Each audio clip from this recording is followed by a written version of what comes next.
Good afternoon. This is Susan, and this is Susan's Ramblings. A week ago or so, I was challenged by Little House, Happy Home, on a 50 plus gratitude challenge. I accepted it. It took me this long to figure out how much my 50 were, but here we go. Number 1, my God. Without him, I wouldn't be here. He has protected me in so many ways that I know, and I understand he protected me in other ways that I have no idea of. He's with me all the time. He loves me all the time, regardless of what I do or how I do it. You can't ask for a better friend than my God. Number 2 is my daughter and her husband. They are so generous with their time and their gifts. They are hard workers, and they love their family, all members of their family. My daughter, especially with all the medical problems I've had this past 6 months, has jumped in and helped me make my out-of-town medical appointment, and has also sat in with me with my doctor, so we know exactly what's going on and why. And that's important, to have somebody with you at the time, because you're so confused. You're not confused. You're so overwhelmed by everything that is happening to you that sometimes you get the message wrong. And you need someone to sit there and help you. My daughter arranges her schedule to go to those appointments. And even in emergencies, she reschedules everything. Such as a month ago, maybe, I was not feeling well, and I went in to see the doctor, and we found out my hemoglobin was back down to 6. Yeah, it's supposed to be 11. It was down to 6. Anyway, I needed transfusion, and we had to go for the transfusion 50 miles away. They don't do it in our hospital, and I don't know why. But anyway, she broke up everything, and she took me to the hospital so I can get my transfusion. They have given me so many gifts, most of all my grandchildren. It's the best gift I've received from them. And I'm going to say this to show you exactly how wonderful they are to me. One night I was just plain sitting here and doing, I don't know what I was doing, but anyway, the door opened, and in walked my daughter-in-law and my daughter and my son-in-law, and they had a big screen television for me. It's wonderful.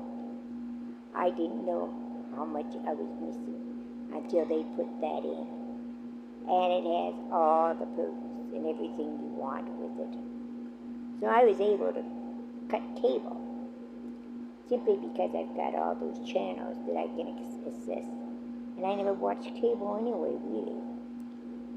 So anyway, I got all the movies I want. I got all the YouTubes I want. I got all the everything I want off that TV. That's part of the gift that they gave me without asking. They just showed up with it. When I said something about it, my son-in-law said, well, I've been looking for this size TV for a long time, and I finally found it. So, that's the way they are. Number 3, my son and his wife. They have all the excess pantry stuff out at their farm. We made sure it is in a different place, a safe place, because I didn't have room in my apartment for it all. And yet we need to have it, and we needed to have it in a separate place. That was just plain common sense. You don't have everything in one place.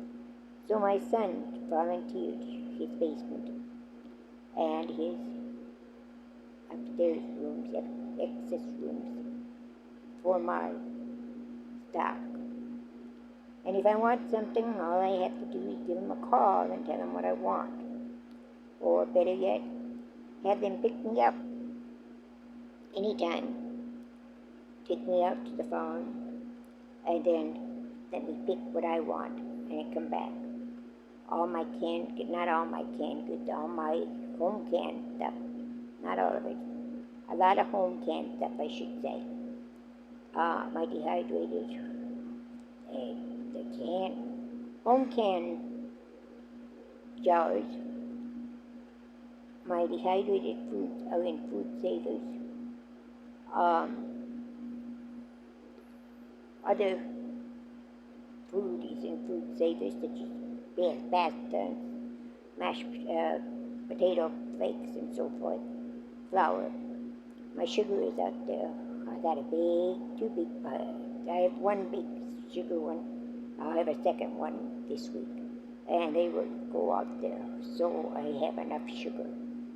And that's what he does. He gathers all that stuff for me. He picks it up, he takes it out, and I don't have to worry about it. Number 4, LJ. She's a granddaughter. She is my oldest grandchild. And when she was small, her mother developed diabetes and a severe case of diabetes. They discovered it after my second grandchild was born. But basically, for LJ, her bond and mine comes from those 3 years where her mother needed help in taking care of the children. She was old enough to understand what was going on and to remember what was going on, where KK has no idea and it doesn't understand it. Lexi was given a great responsibility during her younger years. They have a cafe in town, and LJ, when she was 16, LJ's mother got pregnant with my grandson when she was 16 years old.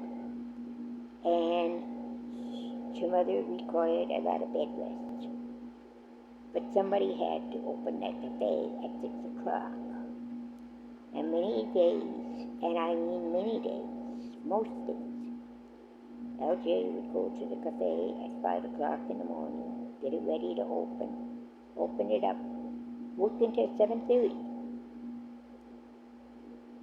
Then another waitress came in. Then hurry home, take a shower, and head to school. She'd go back to the cafe over noon hour and help.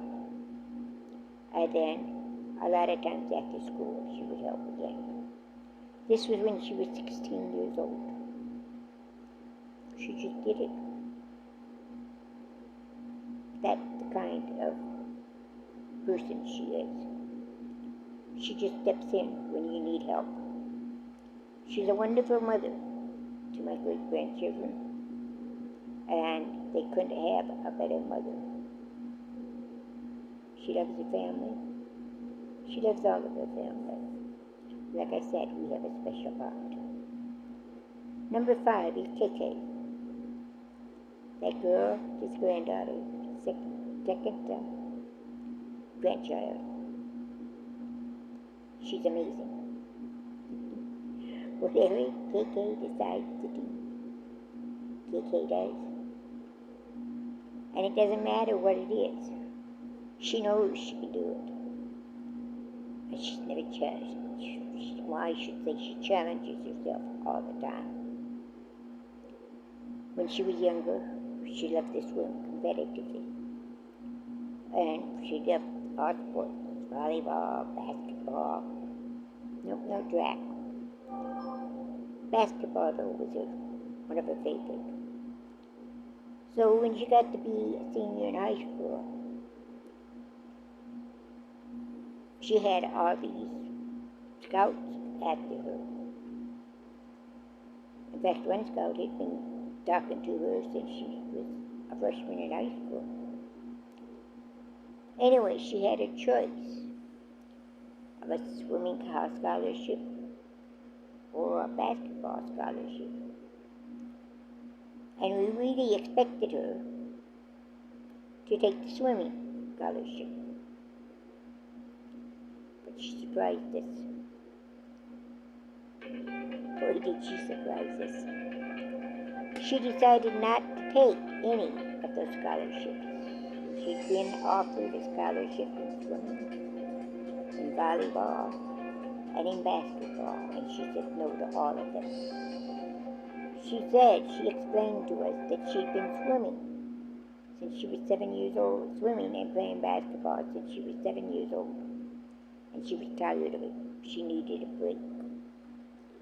So we asked her what she was going to do.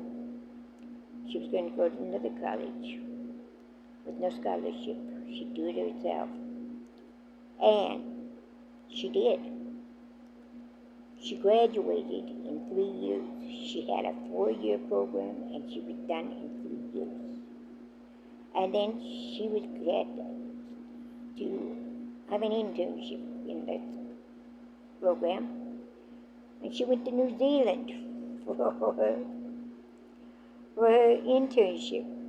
Yeah, that's many, many miles away from us. Anyway, that's what she did. She came back home, and she told us she was going to move to Florida. And we looked at her like, are you crazy, that kid? What are you doing? Why? She didn't like the winters up here. It was too cold, too windy, too snowy. She was done with that. So, what did she do? Yeah, she was going to go right soon as she graduated from college. However, since she had to have in order to do or make any money or succeed, go ahead, get ahead in her field, she had to have a master's degree. She was going to get that in Florida. She was going to live in Florida for a year so she could get her local rate, whatever they call that, and then she'd get a master's. But just before she graduated, the college where she was at offered her a scholarship for the master's course. And they paid for everything. I mean everything. And she says, I can't turn it down. Florida's going to have to wait. So she did it again in a year. Yeah, that means she had her master's degree in her field in 4 years. Amazing. She'd go to Florida. She met a gentleman down there, and he was from Tennessee. His home base right now is Tennessee. And so that's where she is. She's in Tennessee. And they're engaged to be married. She's engaged to be married. We don't know when yet, because he's scheduled to be deployed. And we don't know the date of that, so they don't know when the wedding is going to be. I forgot to tell you that with LJ, she's married to Andy. Andy is a great father. He loves her very, very dearly. He loves his family very, very dearly. He's very, very helpful to her. He's a good husband. All right. So I'm at number 7, I believe, because I skipped Andy. 7 is Jordan. Jordan is take care of his fiancée, a nice young gentleman who has all the characteristics that we would want him to have. And I don't know when the wedding is going to be. It's going to be sometime next year. She says between between July and October. So that's what she said. Jordan loves it very much. Jordan gets along with the family, all family members. He's going to ask for a nicer guy. JJ is number 8. He's 18 years old. And boy, he's like LJ. He has taken a lot of responsibility in his younger years. He is managing the motel that they own. And he does everything there. Besides that, he is head cook at his cafe. At their cafe. His mother says he doesn't have any ambition, but boy, to me, he's got lots of ambition. To know what you want to do when you're 18 years old is a big thing. And believe me, he works hard. He's also the one that got my computer for me because he took the time to help Grandma. It takes me to farmer's market or run me between here and there if I need it. All I have to do is give him a call and he says I'll be there in 10 minutes. That's the way he is. Very special boy. MK. He's the one that's a blessing to us. They're all blessings, but he is especially a blessing to us. It was a difficult pregnancy, difficult delivery, and yet he came through, and he amazes us sometimes with the answers he gives us for the things he does. One day we were talking, and I don't know what we were talking about anymore. I don't remember that, but I remember his response. He was sitting back, just kind of listening to us. And all of a sudden he looked at us and he said, "But you have Jesus." Now you're talking about a 3 or 4-year-old that comes up with that. Yes, you have Jesus, and he is a blessing to all of us. He reminds us of what we should concentrate on. That's okay. I'm not going to make my 50. I'm already at 18 things. I'm going to do a couple more. 3 more. See him. Another grandson. He has muscular dystrophy. And he reminds us every day of how lucky we are to be healthy, to not have a disease. He also shows us the way to get through difficulties and not feel sorry for himself. He was sent to us to give us a special message, and that's what we've done. JM, my last grandchild. For now. Yeah, my last grandchild. I think that's it.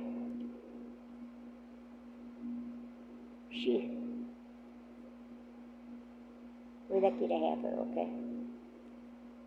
Here again, we had a difficult pregnancy and an early delivery. But she is healthy, and she's happy, and she loves hugs. That's Shayla. The next one, 13, my great-grandchildren. Boy, oh boy. The oldest great-grandchild is 10 years old. Boy, time goes fast.